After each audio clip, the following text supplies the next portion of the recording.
Noora and Anumol. എന്റെ നമ്പരായി എനിക്കുള്ളത് മേടിച്ചിട്ട് വരാം. നിങ്ങൾക്ക് മാത്രം ഒരു പ്രത്യേക, നിങ്ങൾക്ക് എന്താ പുറത്തിറങ്ങിപ്പോയത് നിങ്ങള്?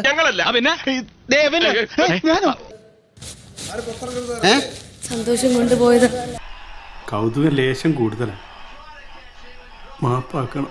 ഹലോ നൂറ, എന്താ പുറത്തിറങ്ങിപ്പോയത്? സാറേ ആ സമയത്ത് മാസിലങ്ങ് ആയിപ്പോയാണ് സാറേ. അങ്ങനെയൊക്കെ സന്തോഷം കൊണ്ടുപോയതല്ല. സോറി, അറിയാണ്ട് പോയതല്ല. അങ്ങനെ അറിയാണ്ട് പോകാൻ പറ്റില്ലല്ലോ. അന്തസ് വേണോടാ അന്തസ്. അപ്പൊ നീ എനിക്ക് പുല്ലുവിലൂടെ തരുന്നത്, പുല്ലുവില. അനുമോൾ എന്താണ്? ബാക്കിയുള്ളവരാരും ഇവിടെ കളിക്കാൻ വന്നല്ലേ? സമാധാനിക്കുക, നമുക്കൊരു പരിഹാരം ഉണ്ടാക്കാം. പരിഹാരം? എന്ത് പരിഹാരം? പോക്കിരിത്തരം കാണിച്ചിട്ട് പരിഹാരം ഉണ്ടാക്കുക. ബാക്കിയുള്ളവരെല്ലാവരും അവിടെ ഇരിക്കുകയല്ലേ? ഒരു കാര്യം ചെയ്യും, നിങ്ങൾ ബാക്കിയുള്ളവരെ തീരുമാനിച്ചോളൂ. ഈശ്വര, ഇതൊക്കെ എന്റെ തലയിലാവൂലോ. അതെങ്ങനെ നിന്റെ തലയിലാവണം? പിന്നെ നീ കയറിയേക്കോ? ഞാനാക്കണ, ഞാൻ അതിന്റെ ഒരു കുറവ് മാത്രമേ ഉള്ളൂ. ബിഗ് ബോസ് തീരുമാനിച്ചോളൂ. ഇങ്ങനെയാണെങ്കിൽ ഞാൻ കളിക്കല്ല, ഞാൻ നേരെ ചിറാപുഞ്ചിയിൽ പോയി മണം വിൽക്കാൻ പോണു. സോറി ലാലേട്ടാ, സോറി ലാലേട്ടാ. പോയി പിണങ്ങിപ്പോയി.